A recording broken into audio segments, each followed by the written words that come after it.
tarde a todos que nos assistem. Nós agradecemos a participação e por nos ajudar a realizar a primeira palestra sobre o coronavírus, fazer da sua rotina durante a pandemia. Solicitamos a todos que desliguem o seu microfone para evitar ruídos e interrupções no vídeo. Se puderem fazer com gentileza, senão estaremos fazendo por aqui.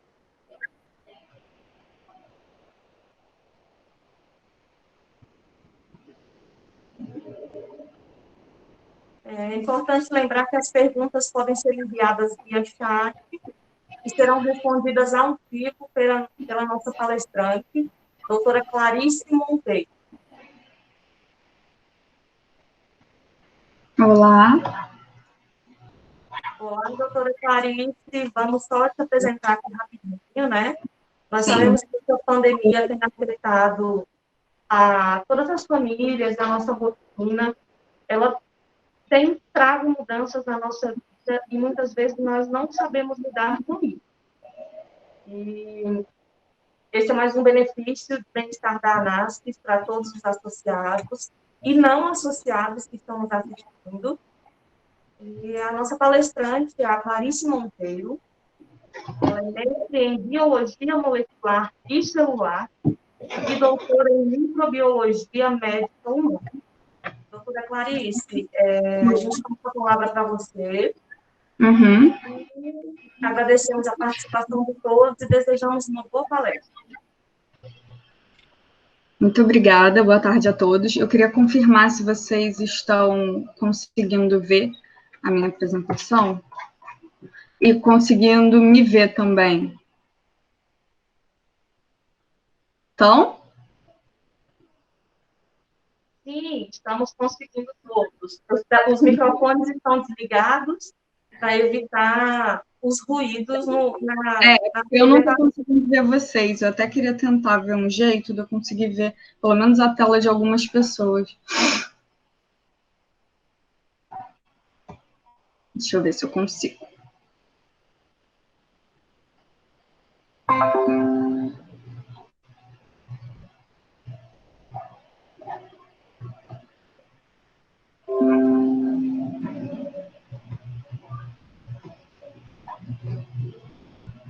Não, mas não tem problema, vocês estão me vendo, isso que importa. Boa tarde, muito bom a presença de vocês. Como a Bianca já disse, meu nome é Clarice Monteiro, eu tenho doutorado em imunologia na UERJ, e hoje eu vou falar um pouco para vocês sobre o coronavírus em si, e principalmente falar o básico, para vocês entenderem mais ou menos como surgiu essa pandemia, como a doença ela é dissipada e também, principalmente, as nossas precauções, tanto para a gente quanto para os outros, que, né, é uma doença que pode passar, que a gente está passando, né, também. A gente não pode pensar só na gente, a gente tem que pensar em todo mundo. Então, vamos lá. Os coronavírus, eles já causaram algumas pandemias em outros anos, como, por exemplo, no ano de 2003, mais ou menos entre 2002 e 2003, na China, ocorreu um coronavírus chamado SARS-CoV-1, que causou mais ou menos 8 mil casos e 744 mortes em torno de 27 países. Já o MERS-CoV é um outro tipo de coronavírus que foi causado, principalmente, né, ele foi, na verdade, proveniente, né, na Arábia Saudita, em 2012, e ocorreu mais ou menos 2,5 mil casos e 800 mortes. Agora, em 2019, apareceu o SARS-CoV-2, que é o causador dessa pandemia atual do coronavírus que a gente está vivendo, que foi proveniente, se iniciou, né, na China. Ocorrendo, então, eu olhei esses dados hoje, 11.797.213 casos e 543.595 mortes em apenas 6 meses. E o que a gente pode ver, né? qual é a principal diferença desses coronavírus, do coronavírus atual, que é o SARS-CoV-2, com esses outros primos dele, né? É principalmente a capacidade de dissipar e de contaminar as pessoas e causar morte. A gente vê nitidamente isso. E por quê, né? Porque esse vírus, acredita-se que ele ocorreu diversas mutações a ponto de... Essa é a estrutura do vírus atual, do SARS-CoV-2. E como podemos observar, aqui ao redor do vírus, tem uma glicoproteína, ele é composto por uma glicoproteína que se chama spike. E é ela que é a principal causadora, ela que faz com que o vírus entre na célula, certo? Então, acredita-se que tenha ocorrido algumas mutações que fizesse com que essa proteína spike, ela tivesse uma maior capacidade de entrar nas células e de infectar, então, os hospedeiros, certo? Doutora Clarice? Eu. Só um momentinho, é porque a gente não está conseguindo verificar a apresentação dos slides. Não? Não. Tá, peraí, então. Vamos lá. Não tá passando, né? Peraí. Estranho. Vamos lá.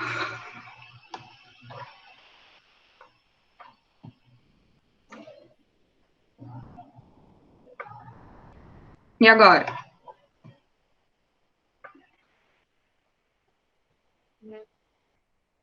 Agora tá ok. Pode dar prosseguimento. Eu acredito que você não me avisou desde o começo. Vocês querem? Eu volto? Você acha que eu volto ou não? Na verdade, eu falei só os casos dos coronavírus, dos tipos do coronavírus. E aí agora eu vou mostrar para vocês a estrutura do vírus. De novo, vou voltar um pouquinho, tá? Então, acredita-se que essa capacidade do vírus de contaminar o hospedeiro, de entrar nas células, tenha sido devido a diversas mutações que tornou, então, essa glicoproteína spike, tá vendo? Essa é a estrutura do vírus, e aqui em volta dele, ele tem essa glicoproteína spike, e é essa glicoproteína que é capaz de fazer o vírus entrar na célula, ele se liga aos receptores das células do agente, do hospedeiro, e acredita-se, então, que tenha tido diversas mutações nessa proteína, tornando ela com maior capacidade de infecção, certo? Então, essa glicoproteína nessa segunda foto, ela é capaz, principalmente, de infectar as células através da ligação da enzima conversora de angiotensina 2. É esse receptor que fica em várias células do nosso organismo e também nas células pulmonares.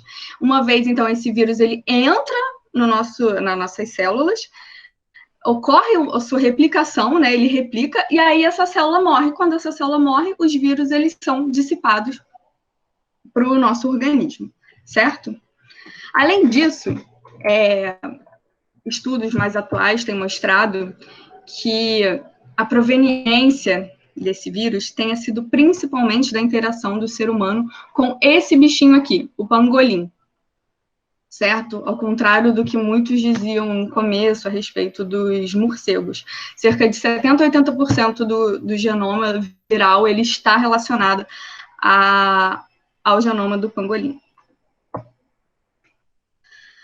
Dentre os fatores de... Então, uma vez que você está suscetível, estamos todos suscetíveis a se infectar, existem as pessoas que têm o maior risco, não o maior risco de se infectar, mas o risco de desenvolver as formas graves, o que não é também totalmente certo, porque nós sabemos que existem jovens que não têm problemas nenhum, que têm morrido, e idosos que têm vários problemas que têm sobrevivido. É uma doença, assim, já que é muito nova, existem muitas pesquisas sobre para a gente realmente tentar conhecer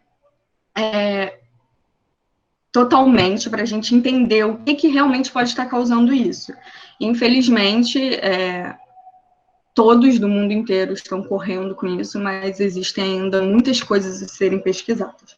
Então, dentre os fatores de risco estão os idosos, fumantes, pessoas com problemas cardiovasculares, problemas respiratórios, obesidade, diabetes e imunocomprometidos. Por quê? Os idosos, ele tem um fenômeno, quando nós nos tornamos idosos, nós adquirimos um fenômeno no nosso sistema imune chamado imunossenescência. Isso faz com que ocorra diferente. Nosso sistema imune, ele age de uma maneira diferente dos idosos contra diversas infecções. Então, eles são mais inflamatórios, vamos dizer assim. E aí, todos esses fatores de risco, na verdade, estão muito associados. Por exemplo, a obesidade está associada a um tipo mais inflamatório. Os diabéticos também. Os imunocomprometidos seria realmente pela capacidade, a baixa capacidade deles de combater as infecções, devido realmente à sua, como diz o nome, né, imunocomprometidos. E pessoas com doenças cardiovasculares e respiratórias, principalmente porque é um vírus que causa principalmente efeitos nesses dois parâmetros. Os fumantes também é a mesma coisa, porque eles causam débitos, vamos dizer assim, respiratórios que podem influenciar futuramente no seu combate à infecção. Como a gente pode ver aqui nessa imagem, o pulmão de uma pessoa que não é fumante, ela tem uma maior capacidade de produção de muco. A gente sabe, né? O muco que a gente produz, não só no pulmão, mas, por exemplo, nas vias respiratórias, ele é principalmente protetor, para proteger da gente das infecções, fazer com que os antígenos eles entrem em contato e não deixem entrar no nosso organismo, porque esse muco vai impedir, como se fosse uma barreira mesmo. E uma pessoa saudável teria o total capacidade, né? Porém, uma pessoa, um fumante, ele tem essa produção de muco debilitada, vamos dizer assim, ou seja, tem uma maior capacidade de entrar esse antígeno infeccioso. Além disso, aqui está relacionada a capacidade, por exemplo, da expressão da molécula que eu falei, que o vírus, ele entra na nossa célula através dessa molécula, a AC2, molécula conversora de angiotensina 2. Então, uma pessoa saudável, ela tem uma menor expressão desse receptor nas células. Já um fumante, ele tem uma maior expressão desse receptor, ou seja, quanto maior a expressão desse receptor, maior a capacidade do vírus de encontrar com esse receptor e entrar dentro da célula. Certo? E isso, então, ocorre também, no caso dos não fumantes, eles têm uma capacidade melhor de responder, né? Do seu sistema imune, ele responder a essas infecções.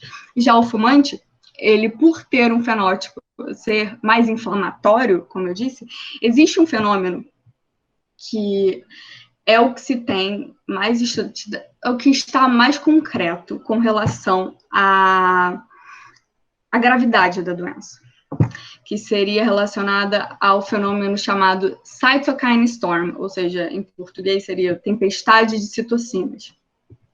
Esse fenômeno está relacionado à gravidade da doença. Então, se uma pessoa já tem um subtipo, né, um organismo mais inflamatório, a capacidade dessas citocinas de oferecer uma maior inflamação, mais ainda, é muito maior.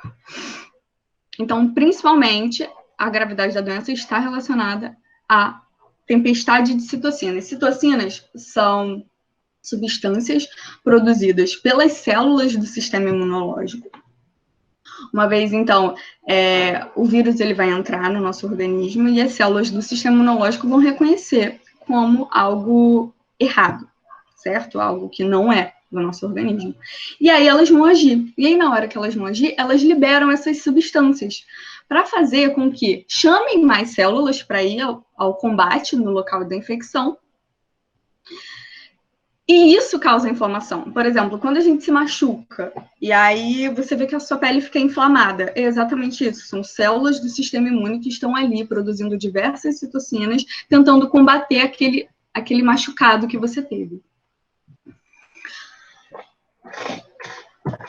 E uma vez que estamos todos suscetíveis a essa doença, como seria o contágio dela? principalmente pela tosse, o espirro, no caso a saliva e secreção também, ou seja, qualquer substância que seja proveniente da nossa tosse, do nosso espirro e da saliva. Quando a gente espirra, por exemplo, sai saliva, gotículas de saliva, e também aerossóis.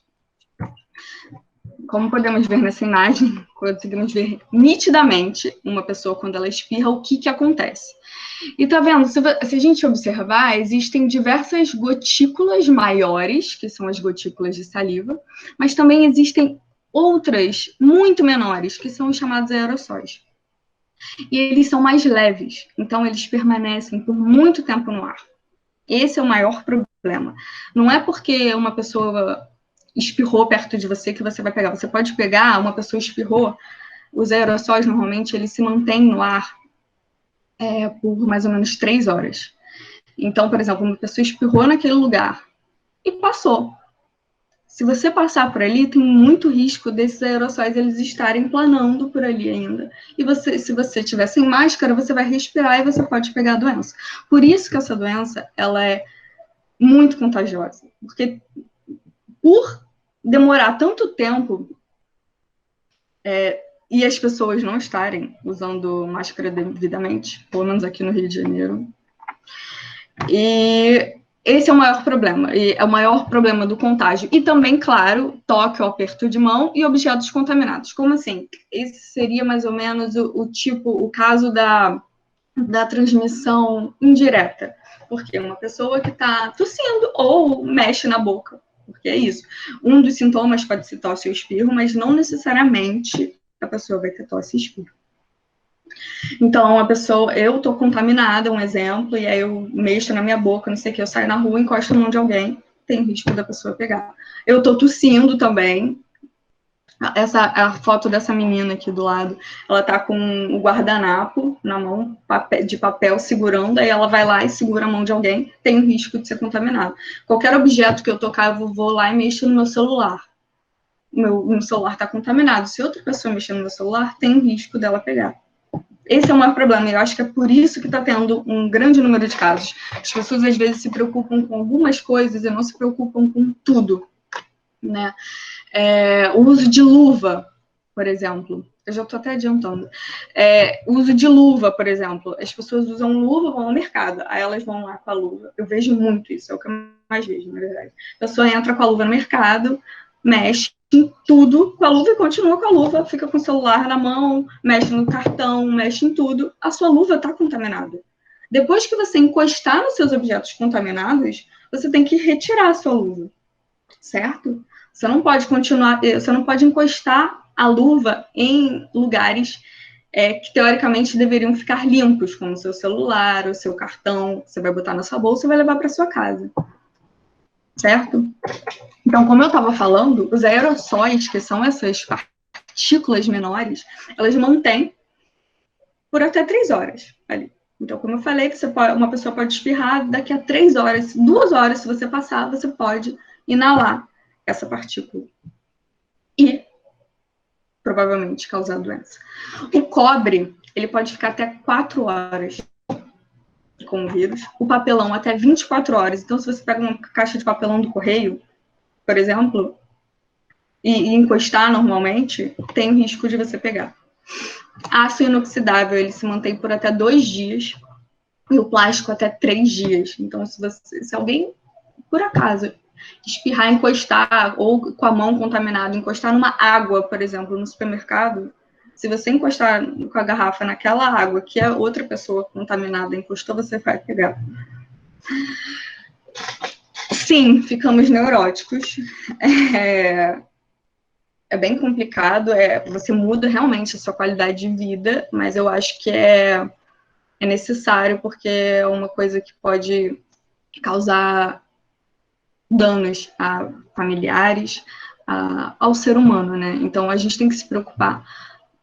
Acho que não custa nada. Tá todo mundo de saco cheio de ficar em casa, eu tenho certeza. Tá todo mundo de saco cheio de ter que ficar colocando máscara, trocando de máscara, fazendo todos esses milhões de etapas que a gente tem que fazer para tentar se contaminar o mínimo possível.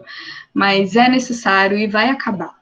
Eu acho que vai acabar principalmente se a gente tiver esses cuidados, sabe? Porque se às vezes a gente acaba sendo egoísta e pensa, eu não aguento mais isso, dane-se. E aí você pega, você nem sabe que tá, porque, como eu vou dizer depois, tem muitos assintomáticos, e os assintomáticos são os piores, né? Eu vou explicar daqui a pouquinho. Deixa eu dar uma... Dentre alguns dos sintomas, como eu disse, a pessoa pode ser assintomática, mas dentre os sintomas que ela pode apresentar estão a febre, tosse, a falta de ar, dor muscular, dor de cabeça, perda de olfato e paladar. Cada dia a gente está descobrindo sintomas novos, porque realmente é uma doença nova, então a gente vai descobrindo aos poucos. Erupções cutâneas seriam nome rash cutâneo também. São pequenas bolinhas que aparecem principalmente nas costas, na barriga, e elas somem. Elas aparecem no meio dos sintomas, assim, um dia aparece, no outro dia some, normalmente. Sintomas gastrointestinais, seja dor de barriga, e, claro, a síndrome respiratória aguda grave, que é a maior preocupação de todos, né?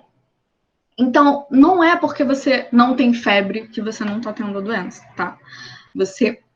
A febre, normalmente, são os sintomas mais preocupantes, a febre, a falta de ar, porque talvez possa evoluir para a síndrome respiratória aguda grave, mas qualquer um desses sintomas pode ser COVID, e a gente tem que ficar atento a isso, certo? Então, como eu disse, nós podemos ser assintomáticos. Hoje em dia, nós determinamos também como sintomáticos moderados, sintomáticos graves e sintomáticos críticos. Antes disso, nós precisamos saber de uma coisa.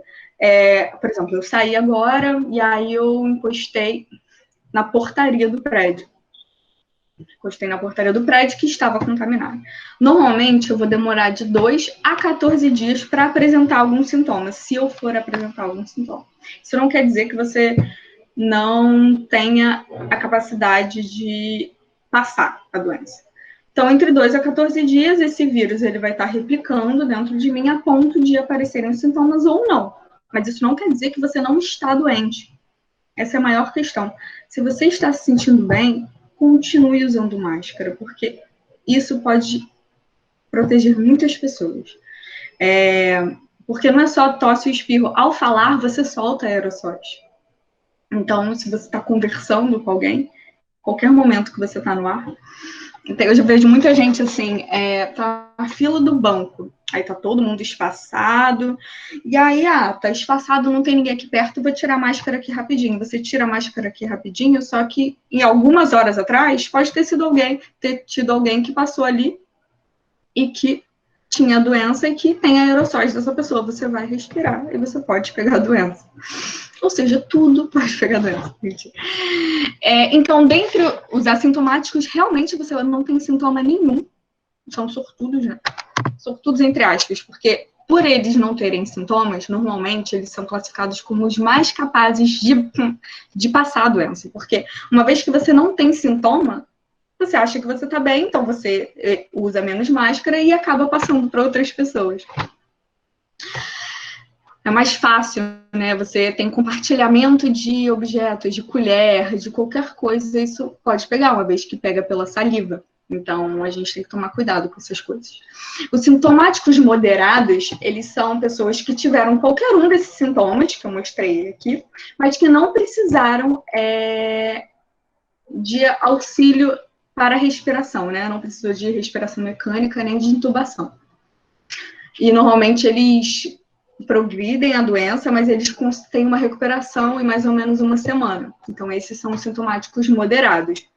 Os sintomáticos graves, eles têm a necessidade da respiração mecânica, e os sintomáticos críticos são os que realmente eles vão para a UTI, têm a necessidade de intubação, e às vezes ficam um mês internados, e chegam ao óbito. E qual seria, então, a principal causa? Eu falei um pouquinho no começo, mas eu vou só mostrar de novo. A principal causa dessa gravidade, né? De determinar esses sintomas e dessa gravidade da doença. Seria, aqui nós podemos ver o vírus, ele entrando, e aí ele causa inflamação. Por quê? Porque as células do sistema imunológico, eles reconhecem esse vírus e eles vão lá para o local da infecção. E aí causa o quê?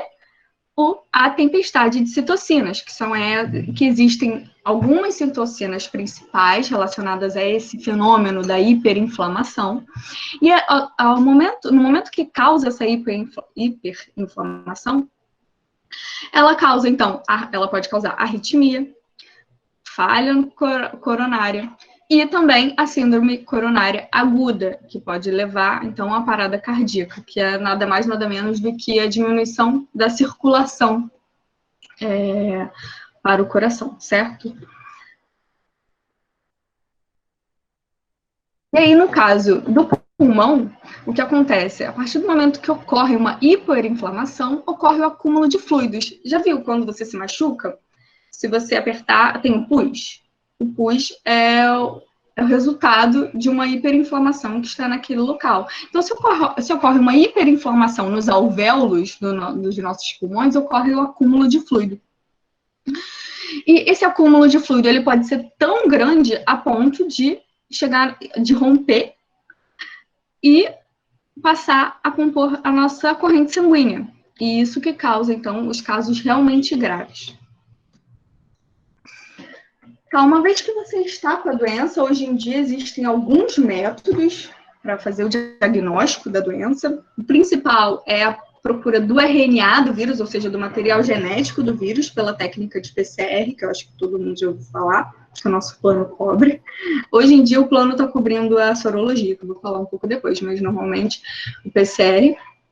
O problema do PCR é porque eles enfiam um swab, parece um cotonete grande, nas nossas vias aéreas.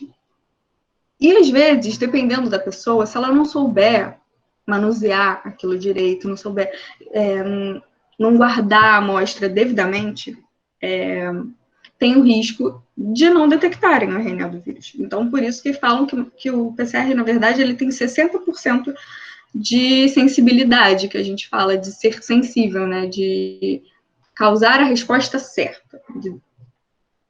Então, é muito relativo, mas é realmente a técnica mais utilizada. Além disso, tem a detecção das proteínas do vírus, como, por exemplo, a glicoproteína, algumas proteínas que estão na superfície do vírus, que é feito por ELISA, mas normalmente não tem se visto em laboratórios em geral fazendo essa técnica. Essa técnica é um pouco melhor, mas ela ainda está a ser desenvolvida. A UFRJ, aqui no Rio, ela faz, mas é em parceria com o hospital, eles estão ainda aos poucos fazendo essa técnica. Além disso, tem teste rápido, que também ele tem o risco de ter falso negativo, né? Mas é o mais ágil, né? Literalmente, o teste rápido. O nome dessa técnica é chamada imunocromatografia, e ela determina se você é positivo ou negativo. Essa técnica ela é boa para testagem em massa, né? Eu acho, se alguém precisa realmente saber aquele teste naquele momento. Enfim. E, além disso, tem a pesquisa de anticorpos contra o vírus, que eu acho que é o que a maioria das pessoas estão querendo fazer, porque tem muita gente que fala, eu podia ter sido assintomático, será que eu já peguei? Muita gente pensa isso e acaba preferindo fazer ele. Apesar do PCR ser melhor para detectar no momento da doença, que você está com a doença, os anticorpos, eles são indicados a fazer esse teste após 15 dias dos inícios dos sintomas. Por quê? Porque normalmente você fica num estágio assintomático, que é o que eu falei, que o nosso sistema demora entre 2 a 14 dias para ocorrer algum sintoma desde o momento que você se infectou. Então, tem um período mais ou menos assintomático, aqui está mais ou menos de 7 dias. E, então, começa a produção dos anticorpos IgM. Os anticorpos IgM são anticorpos considerados de fase aguda, ou seja, se você está com a doença, você está produzindo aqueles anticorpos para tentar impedir aquele vírus. E a produção de IgG, não. IgG é o anticorpo de memória imunológica, ou seja, uma vez que o IgM ele combateu aquela doença, o IgG, ele fica como se fosse com a memória, a lembrança daquele combate. E aí ele permanece pelo resto. Existem doenças que permanecem pelo resto da vida, existem doenças que permanecem por 6 meses, existem doenças que permanecem por 1 ano, 10 anos, mas ele é um anticorpo de memória que, por exemplo, se você se infectar de novo, ele vai estar lá já presente e ele já tem a memória. Ele vai falar assim, eu lembro de você, eu não vou deixar você entrar aqui. Não é que nem na primeira vez que você se infecta, que eles falam, não, o que é isso? Eu não sei o que é isso, deixa eu combater, porque isso aqui está errado.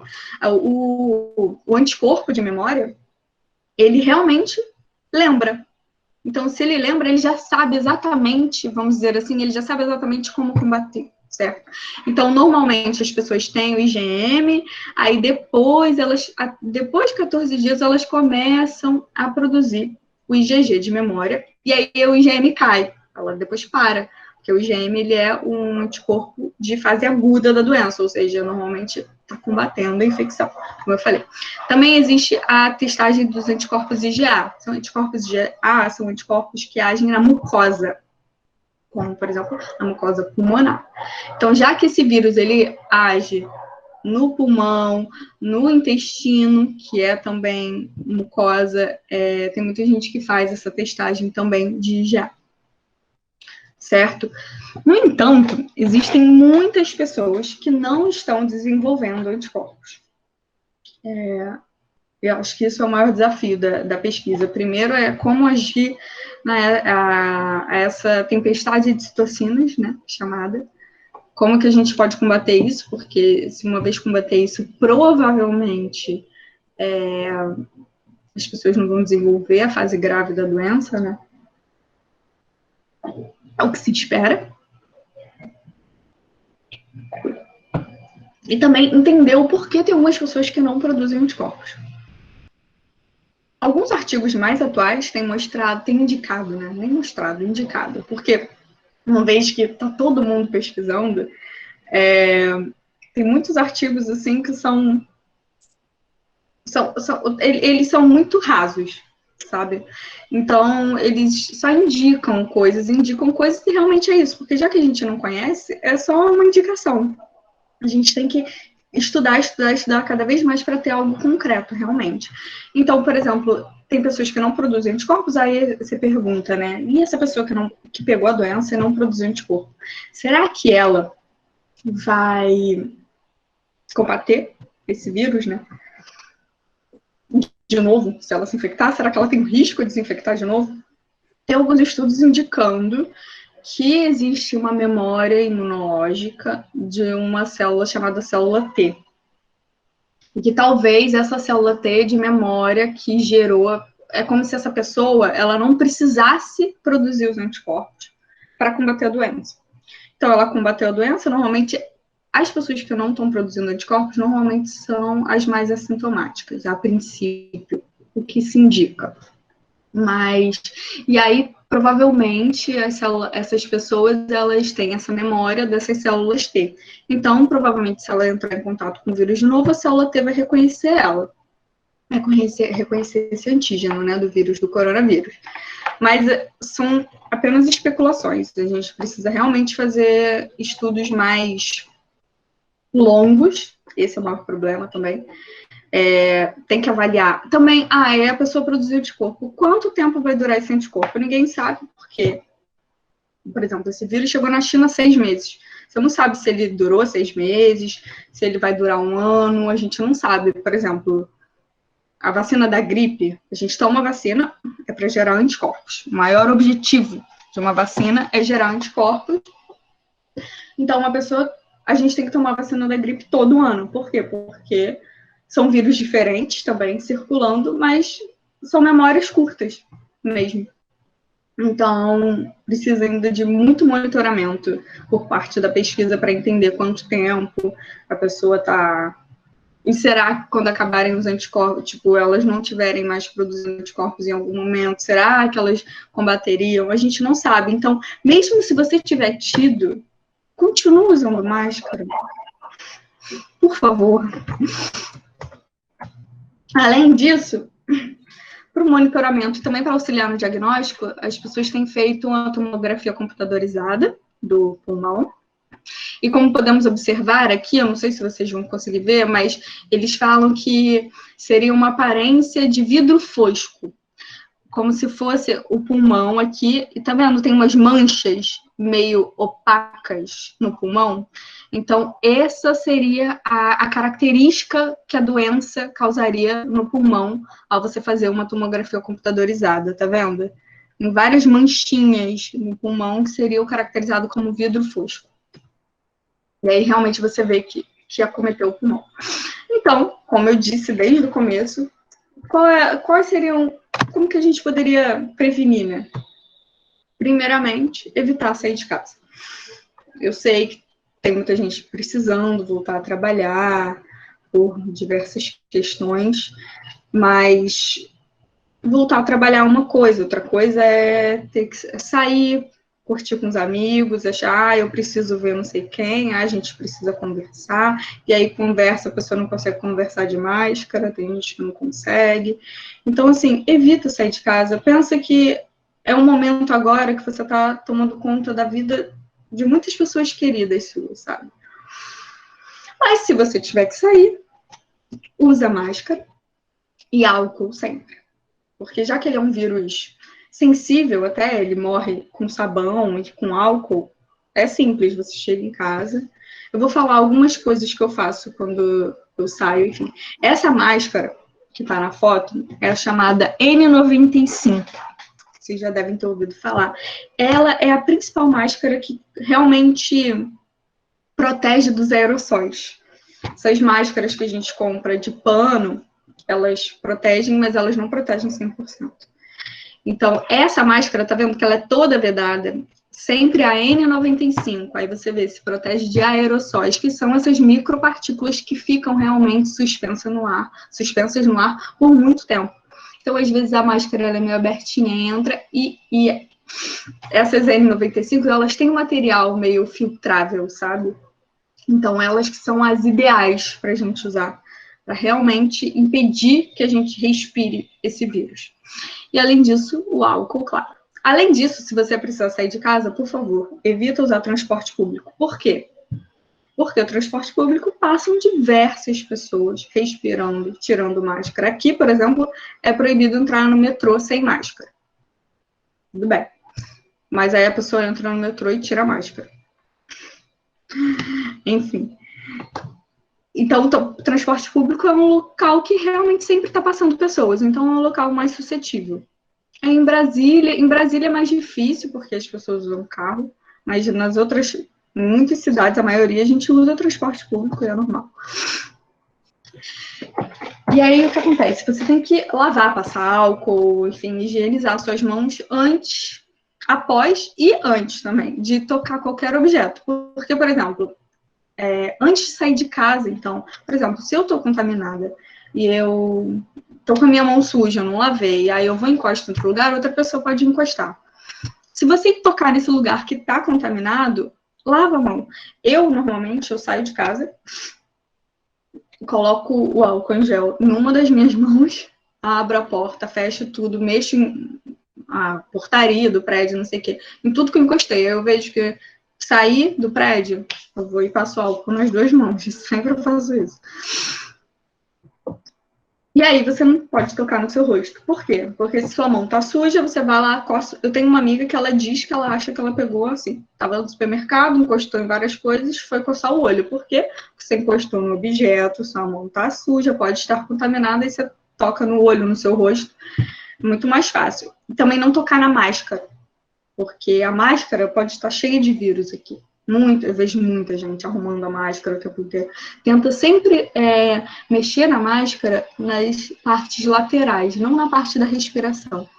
Porque ali, teoricamente, pode estar diversos aerossóis com os vírus, e a gente encostou ali, aí depois lava, encosta no cabelo, encosta na roupa. E manter distância principalmente por conta das gotículas, né?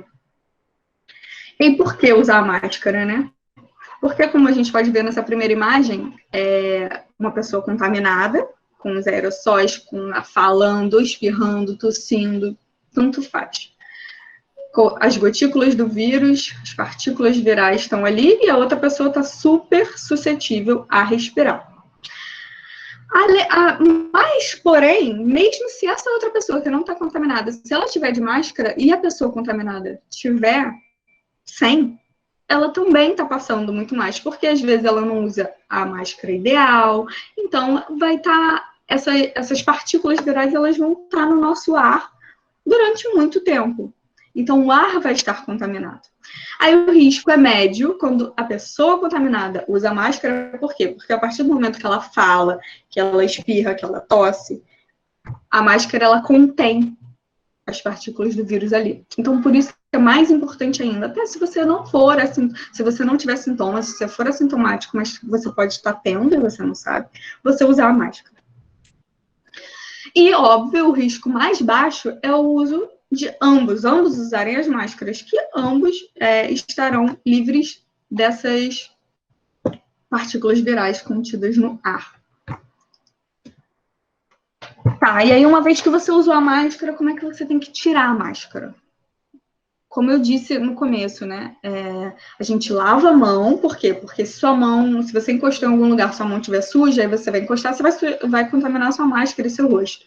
Então, você lava a mão, retira pelas laterais a sua máscara, lava a mão de novo e bota para lavar a sua máscara, se ela for uma máscara lavável, né? Ou coloca de molho, ou coloca às vezes de molho no sabão, na água sanitária, ou então bota num saquinho, como diz aqui, você coloca num saquinho guardado para lavar depois, mas assim, longe das outras coisas da sua casa, das suas roupas, enfim. Antes de falar de tratamento, eu vou falar o que eu faço. Eu até hoje não peguei. Eu falo, gente, e olha, eu me mudei nesse meio tempo de pandemia, ou seja, eu visitei apartamento, entrei em contato com muitas pessoas, fiz mudança, vou trabalhar lá para o centro da cidade e ainda não peguei. Aí eu falo, e aí o que acontece? Aí eu penso, eu acho que é porque as coisas que eu faço, elas acabam realmente impedindo que eu pegue, independente do lugar que eu esteja. Então, o que eu faço? Em casa eu fico normal, mas aí eu vou para a rua. Primeiro, eu coloco a máscara um pouco antes de eu sair, porque existem muitas taxas de contaminação no prédio, porque a pessoa vai deixar o lixo fora, por exemplo, sem máscara, e ela está contaminada, e ela deixa as partículas virais no corredor. E aí você depois vai lá jogar o seu lixo e você respira o vírus no corredor, porque normalmente o corredor não tem tanta circulação de ar. Então, sempre que eu vou botar o lixo, eu coloco a máscara. Sempre que eu recebo, eu não vou ao mercado. Eu só peço. E quando eu peço, aí chega um milhão de coisas, eu coloco a máscara para mexer em tudo, porque todos aqueles materiais, eles podem estar contaminados. E uma vez que você vai mexendo, as gotículas, as partículas do vírus, elas podem ir para o ar e você respirar. Então, eu sempre coloco a máscara, recebo tudo, taco álcool em tudo, espero um tempo e depois eu guardo as coisas. E aí, quando eu vou sair, eu coloco a máscara, aí faço isso, coloco o álcool em uma das minhas mãos, mexo em tudo que eu tenho que mexer, porque não tem jeito, às vezes, fechar a porta, enfim, elevador. Aí, quando eu saio, assim que eu saio, eu vou lá e passo álcool. E aí, eu sempre deixo o álcool numa parte da minha bolsa mais disponível para eu poder pegar sempre que eu precisar. Então, qualquer lugar que eu encosto, eu passo álcool na minha mão. Qualquer lugar. Porque é isso, se eu encostar a minha mão, as pessoas falam da mão porque é o lugar que você mexe no seu rosto, na sua via respiratória, e aí é mais fácil de você pegar. Então, qualquer lugar que eu possa encostar a minha mão, eu posso me contaminar. Então, qualquer coisa, catraca de ônibus, qualquer coisa que eu encosto, eu passo álcool. Não custa nada. E aí eu chego no lugar, quando eu chego no laboratório, eu também passo álcool e continuo de máscara. Agora, não tem jeito. Basicamente é isso. Com relação às compras, ao corredor jogar o lixo. E quando eu saio de casa. Aí, quando eu volto para casa, aí essa é a questão. Eu separei a minha área de serviço Normalmente, o ideal é separar realmente um quartinho, alguma coisa. Eu chego em casa, eu não tiro a máscara, eu vou para a área de serviço, tiro a roupa. Aí, então, eu tiro a máscara. Depois de tirar a roupa, porque a minha roupa pode estar contaminada. Não coça o seu olho, você quer coçar e pega a sua roupa e faz assim, porque a sua roupa pode estar contaminada. Não é questão de ser a mão, é mais fácil você limpar a sua mão e coçar o seu olho. Tá? Então, aí eu tiro a roupa, porque a roupa pode estar contaminada, e eu deixo a roupa isolada, boto para lavar, ou deixo lá por um tempo, num lugar que não encoste em nada. E aí tiro a luva e vou direto tomar banho, porque qualquer outra parte do meu corpo pode estar com o vírus. E aí, depois que eu tomei banho, aí sim, eu coloco uma roupa nova, nem penso em colocar essa roupa da rua. E eu tô bem até hoje. Agora, sobre o tratamento. Eu acho que a primeira coisa que eu tenho que falar é: não tomem nenhum medicamento sem a indicação e o monitoramento do seu médico. Não existe nenhum... Existem aqui, o que eu coloquei as fotos, aqui a imagem ficou em cima, mas eu coloquei os exemplos de tratamentos que existem boatos, que existem pesquisas a respeito de tratamento ou de profilaxia, né, de prevenção da doença. Primeiro, não existe nenhum tratamento comprovado cientificamente que previna o coronavírus. Não existe. Tá, uma vez que eu tô com coronavírus, ai meu Deus, o que eu faço? Vou tomar cloroquina? Não. Pelo amor de Deus, cloroquina, então não. Por quê? Porque a cloroquina, ela é uma doença, é um medicamento usado principalmente para tratar malária, lúpus, que é uma doença autoimune, e artrite reumatoide, que é outra doença autoimune. Por quê? Porque o que é uma doença autoimune? Ela literalmente, o seu organismo, ele reconhece como estranho. Lembra quando o vírus ele entra, os antígenos virais, né? Eles entram no nosso corpo, o seu sistema imune reconhece e fala: eu nunca vi você por aqui, vou combater. Só que ocorre algum erro, que pode ser genético, é multifatorial, né? Não existe uma causa, assim, hoje em dia, tão específica e definida sobre a ocorrência de doenças autoimunes. Mas existem alguns fatores genéticos, mas normalmente é mistura de fator genético com qualidade de vida, vitamina D também.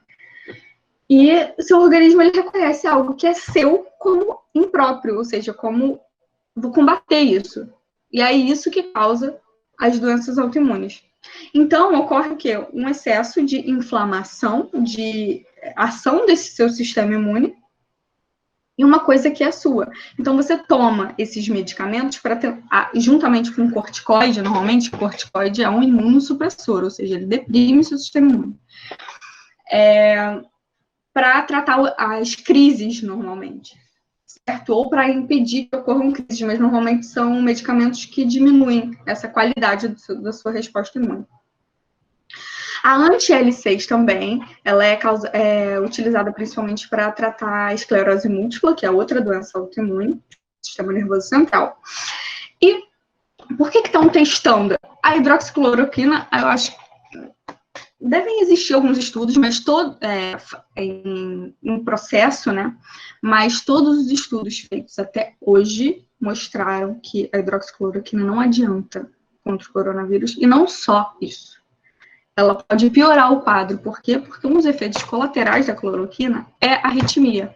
E um dos efeitos colaterais da doença do coronavírus é a arritmia. Então, pode piorar o seu problema cardiovascular, certo? Aí, essa anti-L6, por quê? Porque IL-6 é uma citocina, uma das citocinas que estão dentre as citocinas causadoras da tempestade de citocinas.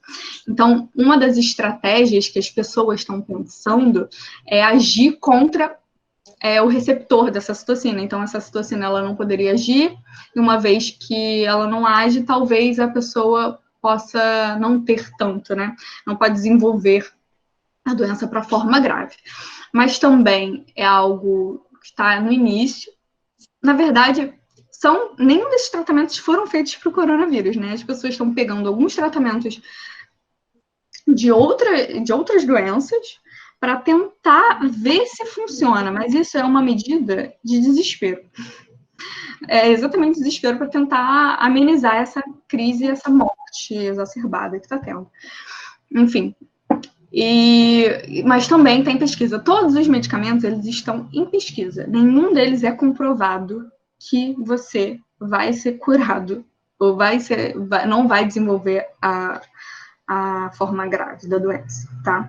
Então, não toma nenhum medicamento, gente. Não estoque do medicamento, porque vai faltar na farmácia para as pessoas que realmente precisam.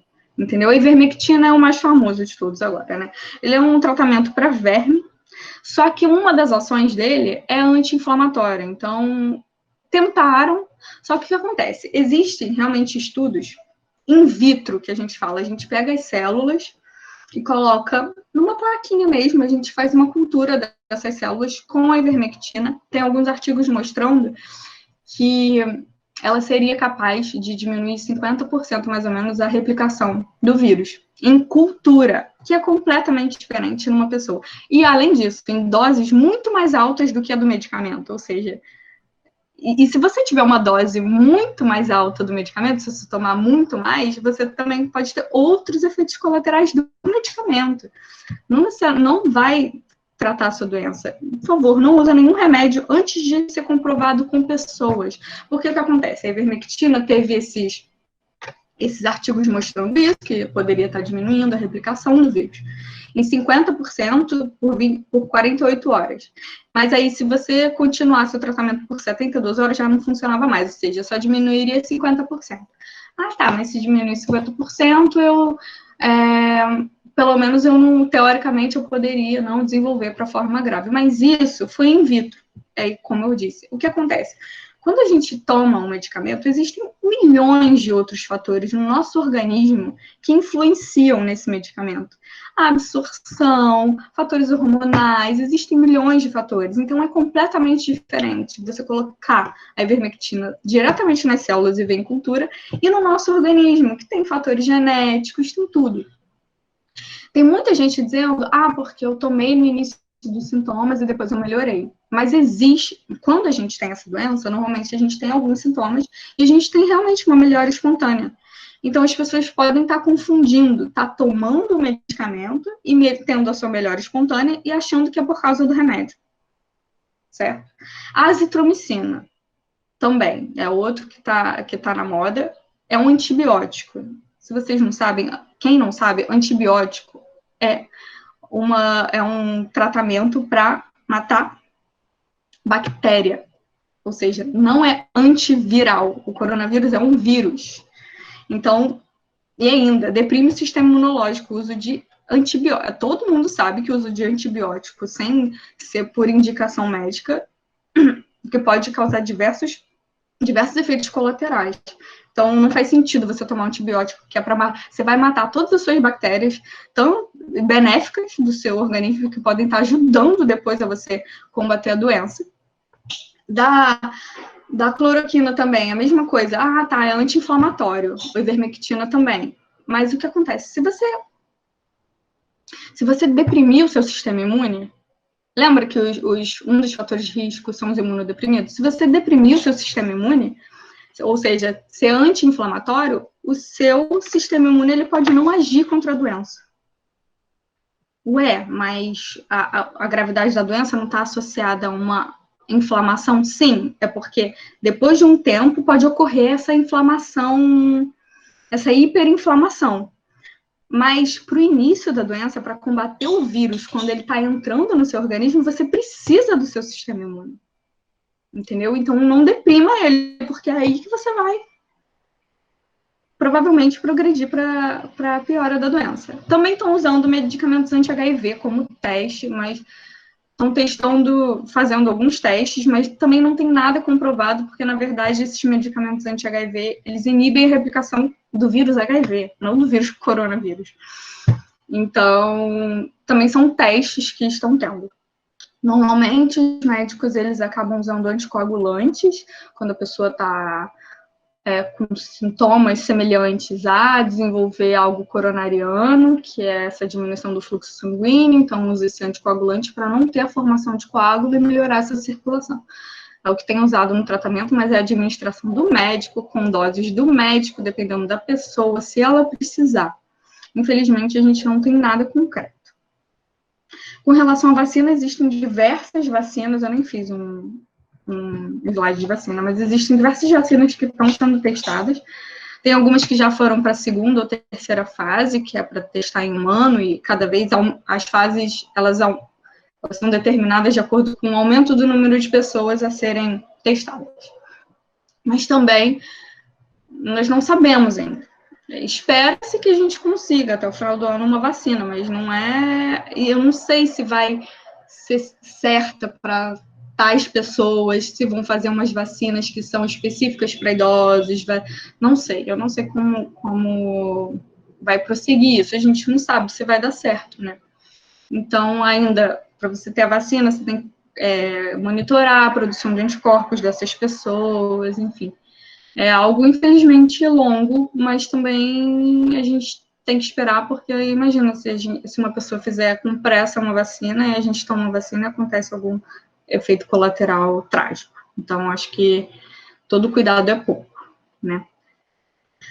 Agora, eu acho que a Bianca ia selecionar algumas perguntas para mim, se eu não me engano. Isso mesmo, doutora Clarice. Obrigada por me ouvirem.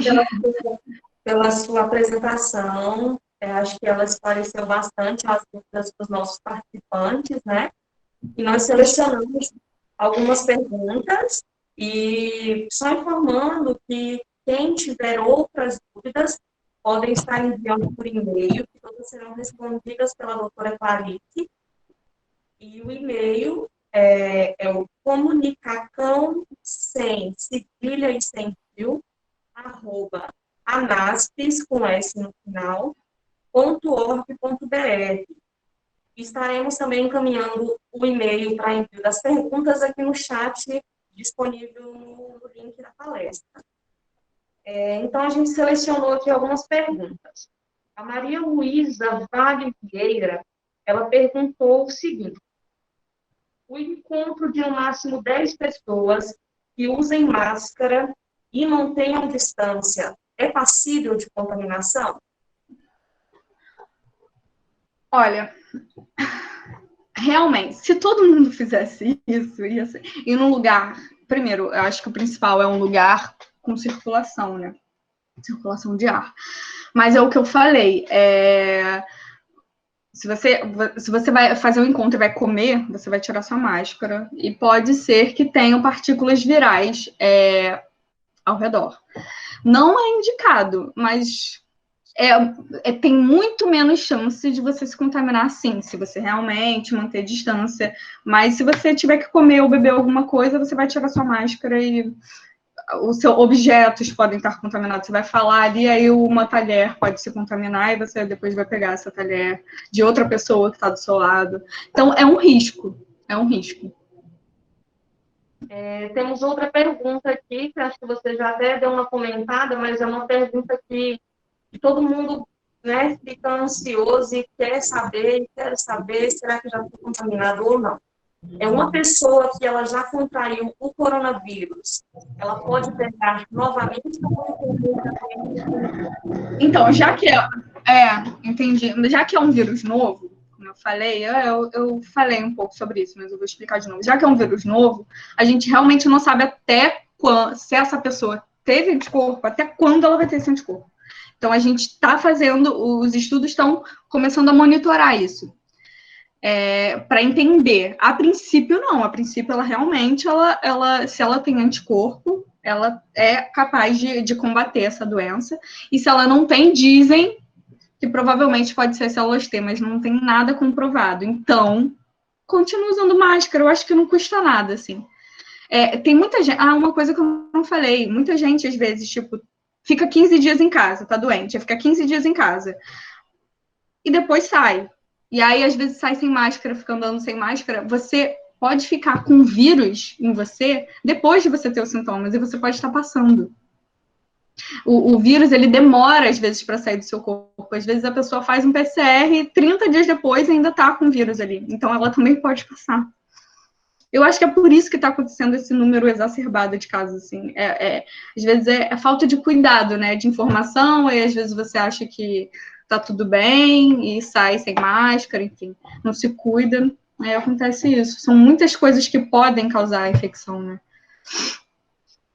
Então, né, uma dica da ANASP para vocês que estão assistindo, os nossos participantes, né? Usem máscara, usem álcool gel, porque prevenir ainda é o melhor remédio, né? A gente não sabe se essa doença deixa todo mundo imune, mas vamos prevenir, porque tem familiares, pessoas que a gente gosta, né? Então, esse é o melhor remédio. Temos outra pergunta, doutora Clarissa. IgM positivo e IgG negativo. Como saber se tive Covid? Você está com a doença, normalmente. Se você está com IgM positivo, que é lembra, o anticorpo de fase aguda da doença, você está combatendo ali. Então, normalmente, você está combatendo, mas você ainda não gerou a memória. O IgG positivo é o anticorpo de memória. Então, que é o que realmente vai combater se você se contaminar de novo. Então, você, teoricamente, você está com a doença e não começou a desenvolver ainda o IgG. Ok. Essa pergunta é meio que feita ou pá? É verdade que o tipo sanguíneo, ele é mais suscetível a desenvolver a doença de forma mais grave? Quem? Eu não entendi o começo. Quem é mais suscetível? O tipo sanguíneo A, ele é mais suscetível a desenvolver a doença de forma mais grave? Isso é uma notícia verdadeira, é fake ou falso? Não, existem artigos mostrando isso, que provavelmente não é 100%, mas parece que as pessoas que têm o tipo sanguíneo A, elas têm 50% mais chance de desenvolver a forma grave. Mas é exatamente isso. Então, tem muito estudo genético, porque a gente vê, né? Tem pessoas que têm vários fatores de risco, é diabético, tem pressão, não sei o quê, e combate. Então, provavelmente é alguma coisa da genética dessa pessoa. Realmente a gente não sabe, mas esse fator, existem alguns artigos já mostrando isso sim, que provavelmente ela tem mais chance sim. Ok. Doutora Clarice, essa acho que é bem importante para todo mundo que está assistindo, ou que provavelmente conhece alguém que já teve o Covid, ou que mora com alguma pessoa que está infectada com a doença. Qual a dica que você dá para essas pessoas em isolamento em casa, com uma pessoa infectada? O que elas devem fazer? Como que deve ser esse isolamento? É exatamente um isolamento. O certo é a pessoa ficar num quarto por pelo menos 15 dias, que é o tempo que, teoricamente, ela estaria passando, mas é bom sempre estar monitorando com o médico, ver se ele realmente ainda está sendo capaz de transmitir essa doença, mas é isso, manter o isolamento, infelizmente, andar de máscara. Essa pessoa, se ela precisar ir ao banheiro, qualquer coisa, vai de máscara, porque a máscara, ela impede que essas gotículas vão pro ar. E não compartilhar talher, lavar sempre os talheres, não dar uma faca que outra pessoa usou, copo. É isso, eu acho, basicamente. E manter ela dentro do quarto. Existe alguma temperatura que esse novo coronavírus não resista? Existe o quê? Uma temperatura? Isso. Olha, eu não sei.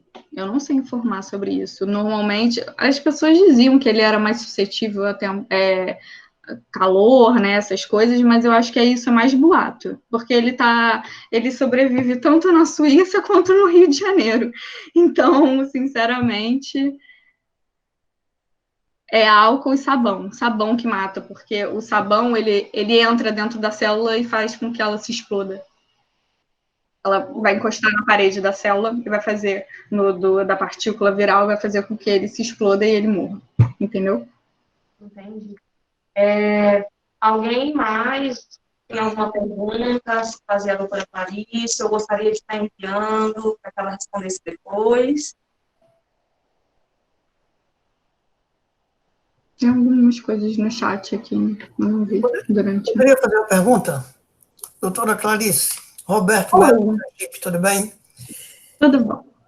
Uma pessoa que já teve asma, ele quando era criança, e hoje adulto, tem 35 anos, 36 anos, ele está em um grupo de risco moderado, grave, ou ele não tem não está nesse grupo de risco?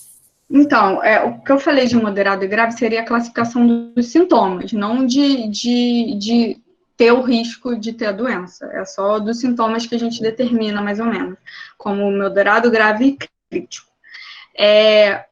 O fator asma é um fator de risco, sim, porque atinge os pulmões. Então, uma vez que a pessoa já tem a tendência a ter uma incapacidade respiratória e a doença ela pode causar isso, sim. Se a pessoa não teve, provavelmente, se ela não tem mais, né, ela só teve há muito tempo atrás, acredito eu que provavelmente ela não está nesse grupo de risco. Mas é o que eu disse, todo mundo pode pegar. E todo mundo pode desenvolver a forma grave. Tem criança que não tem nada morrendo. Isso é muito relativo, mas existem pessoas que seriam mais suscetíveis realmente a talvez desenvolver a forma grave, exatamente porque o vírus ele age no pulmão, principalmente no pulmão e no coração. E essas doenças elas estariam relacionadas à debilitação, né? Torna esse sistema debilitado. Por mim, se eu fosse essa pessoa, eu me preocuparia. Sinceramente. Eu não tenho nem tipo de risco, eu sou super preocupada.